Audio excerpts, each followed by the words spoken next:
नमो बुद्धाय. जय शिवराय. जय भीम. भगिनींनो, सावळे गुरुजी यूट्यूब चॅनलच्या माध्यमातून आपलं सर्वांचं स्वागत. आज आपण परमपूज्य डॉक्टर बाबासाहेब आंबेडकर यांची जयंती 14 एप्रिल या निमित्ताने बाबासाहेबांच्या जीवनावर आपण बोलणार नाही, कारण बाबासाहेबांचं जीवन जर म्हटलं तर ते आपण 10-15 मिनिटात काय मांडू शकणार. परंतु आपण थोडक्यात बोलण्याचा प्रयत्न करू. तर बंधूंनो, सर्वात प्रथम परमपूज्य डॉक्टर बाबासाहेब आंबेडकर यांना आपण बाबा म्हणतो, आणि बाबा हे वडिलांना म्हटलं जातं. त्याच नंतर आपण त्यांना भीमाई सुद्धा म्हणतो, आणि भीमाई हा शब्द स्त्रीलिंगी आहे, म्हणजे आई आणि वडील या दोन्ही उपाध्या आपण बाबासाहेबांना देतो. कारण बंधूंनो, या जीवनामध्ये आपण कितीही पुढे आलो तरी आपल्या आईवडिलांनी आपल्याला जन्म दिला म्हणून या सगळ्या सुखसुविधा आपल्यापर्यंत पोहोचलेल्या असतात. जर आपणच या जगात आलो नसतो तर या गोष्टी आपल्याला मिळाल्या नसत्या. म्हणून आई वडील हे फार महत्त्वाचे असतात. त्याचप्रमाणे बाबासाहेबांनी आपलं जे जीवन आहे ते जीवन अतिशय हालाकीचं असं जीवन होतं, टाकून दिलेलं जीवन होतं, ज्याला कुत्र्या मांजराला सुद्धा इज्जत दिली जात होती, परंतु आपल्याला इज्जत दिली जात नव्हती. अशा हालाकीच्या जीवनातून आपल्याला वर काढलं आणि आपल्याला माणूस बनवलं, आपल्या जीवनाला वळण लावलं. म्हणून बाबासाहेब हे आपले बाबा ठरले, आणि अतिशय प्रेमाने करुणेने या गोष्टी त्यांनी केल्या, म्हणून त्यांना आपण भीमाई सुद्धा म्हणतो. बंधूंनो, ज्यावेळेस बाबासाहेब हे बॅरिस्टर होऊन ज्यावेळेस भारतात आले त्यावेळेस ब्रिटिशांनी बाबासाहेबांना न्यायाधीशाची नोकरी देऊ केली. जर का बाबासाहेबांनी ती नोकरी स्वीकारली असती तर बाबासाहेब स्वतः खूप सुखी झाले असते, त्यांचं कुटुंब सुखी झालं असतं. परंतु समाजाकडे त्यांचं दुर्लक्ष झालं असतं. त्यांना पाहिजे तेवढा वेळ समाजाला देता आला नसता, आणि समाजाचं जे जीवन आहे ते तसं राहिलं असतं. आणि म्हणून बाबासाहेबांनी न्यायाधीशाची नोकरी नाकारली, कारण ही नोकरीची घोरपड जर मी गळ्यात बांधून घेतली तर मी माझ्या समाजाचा उद्धार करू शकणार नाही, असं त्यांना वाटलं, आणि त्यांनी ती नोकरी नाकारली आणि वकिलीचा व्यवसाय सुरू केला. बंधूंनो, बाबासाहेबांनी इंग्रजीमधून पुस्तकं लिहिली, 14 तळ्याचा सत्याग्रह केला, काळाराम मंदिराचा सत्याग्रह केला. काळाराम मंदिराचा सत्याग्रह 5 वर्ष चालवला. 14 तळ्याचा सत्याग्रह 1 वर्ष चालला. अनेक इंग्रजीतून पुस्तकं लिहिली. हे कशासाठी केलं? पाणी पिण्यासाठी किंवा रामाचं दर्शन घेण्यासाठी नाही केलं. या गोष्टी केल्या तर आपलं दुखणं जगाच्या वेशीवर मांडण्यासाठी केल्या. आमचं काय दुखतंय, आम्हाला काय त्रास होतोय हे इंग्रजांना कळायला पाहिजे, म्हणून बाबासाहेबांनी या गोष्टी केल्या. आणि हे सगळं करत असताना बाबासाहेबांनी शेवटी आपल्याला एक संदेश दिला की मी महत् प्रयत्नाने हा गाडा इथपर्यंत आणून ठेवलेला आहे. याला जर तुम्हाला पुढे नेता आलं तर न्या, परंतु मागे मात्र जाऊ नका. असा बाबासाहेबांचा आपल्याला संदेश आहे. यानंतर बाबासाहेब म्हणतात की शासन आणि प्रशासन या ठिकाणी तुम्ही मोक्याच्या जागा हस्तगत केल्या पाहिजे, प्रशासनामध्ये तुम्ही अधिकारी झाला पाहिजे आणि सत्ता ही तुम्ही मिळवली पाहिजे. कारण सत्ता ही सर्व समस्यांची गुरुकिल्ली असते आणि म्हणून बाबासाहेबांनी आपल्याला सत्ता हस्तगत करायला सांगितलेले आहे. परंतु आता आपण आपल्या समाजाला नाव पण ठेवू शकत नाही, कारण समाजसुद्धा आता खूप सुधारलेला आहे. बंधूंनो, काल परवाच आमच्या नातेवाईकांचं लग्न झालं. त्या लग्नामध्ये अतिशय उच्चभ्रू लोकांसारखं ते लग्न झालं. जणू काही पेशव्यांच्या काळात स्त्रिया ज्याप्रमाणे दिसत होत्या त्याप्रमाणे आपल्या स्त्रिया त्या ठिकाणी दिसत होत्या. पुरुषांनी शेरवानीसारखे कपडे घातलेले होते आणि जो फेटा आपल्याला कधी बाप जन्मात घालता आला नाही तो फेटा त्या ठिकाणी सर्व लोकांनी वापरलेला होता. म्हणजेच आता आपण बाबासाहेबांच्या कृपेने खरोखर आकाश मोजायला लागलेलो आहोत. म्हणून आपण मागे सुद्धा नाही आहोत. या देशामध्ये अंधश्रद्धा इतकी बोकाळलेली आहे की परवाच मध्य प्रदेशामध्ये 11,000 लिटर दूध नदीमध्ये सोडण्यात आलं,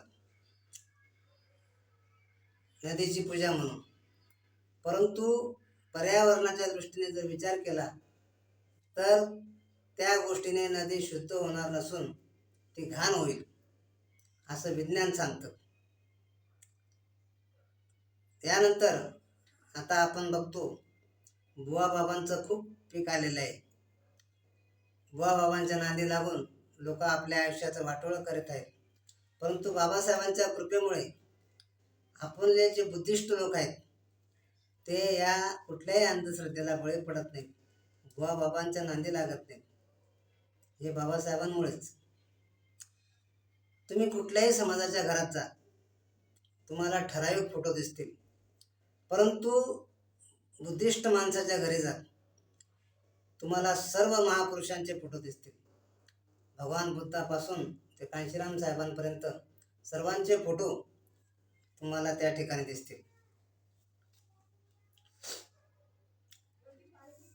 आता बौद्धांनी अनेक चालीरीती सुद्धा आपल्या बंद केलेल्या आहेत. जसे हळद लावणे, हुंडा घेणे, ते आता सत्यशोधक झालेले आहेत. आणि सत्यशोधक झाल्यामुळे अनेक प्रकारचे बदल बौद्धांमध्ये घडलेले आहेत आणि सगळं श्रेय बाबासाहेबांना जातं. लोक म्हणतात बाबासाहेबांची जयंती कुठल्याही नेत्यापेक्षा भारी निघते. याचं कारण असं आहे बंधूंनो की बाबासाहेबांनी जे काम केलं ते एका कोमसाठी काम केलं. या देशामध्ये ब्राह्मण, क्षत्रिय, वैश्य आणि शूद्र अशी वर्णव्यवस्था होती आणि या वर्णव्यवस्थेमध्ये 15% लोक सोडली तर 85% लोकांसाठी बाबासाहेबांनी काम केलेलं आहे.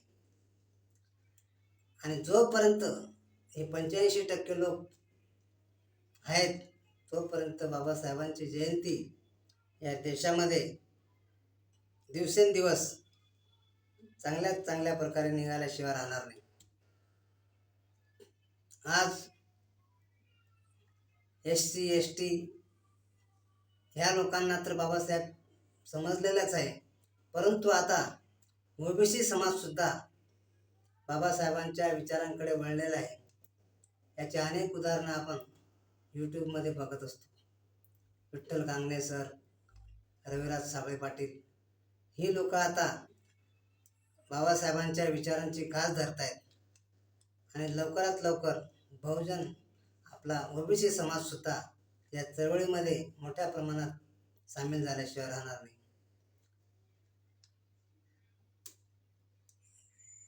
कारण सुरुवात बाबासाहेबांनी अस्पृश्यांपासून केली,